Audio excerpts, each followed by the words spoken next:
ya utalii katika ukanda wa Pwani imeimarika kwa kiwango kikubwa baada ya watalii milioni 2.7 kuzuru Kenya mwaka uliopita wa 2025.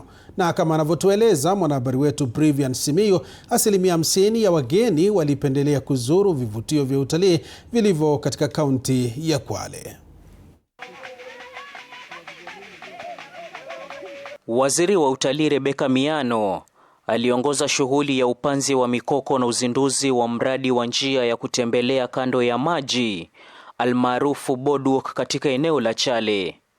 Akizungumza katika eneo hili, Miano amesema kuwa mradi huo uliotekelezwa kupitia shirika la utafiti na mafunzo ya wanyama WRTI utawavutia watalii zaidi humu nchini. Hiyo idadi ya watalii ni wale tu wametoka nje ya nchi yetu, lakini tulikuwa na wengi pia wanatoka sehemu mbalimbali hapa nchini kwenda kujionea maajabu ya nchi yetu.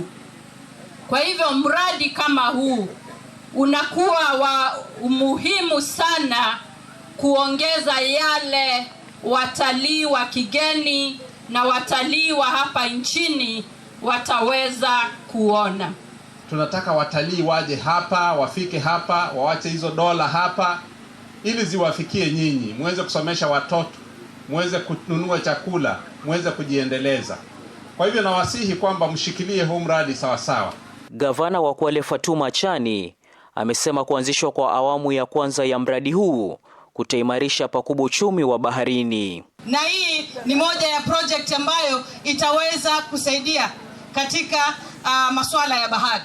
Kwa hivyo Mheshimiwa Waziri, mimi nina imani sauti yako na yangu pale kwa rais, hizo 800 ni mita kidogo.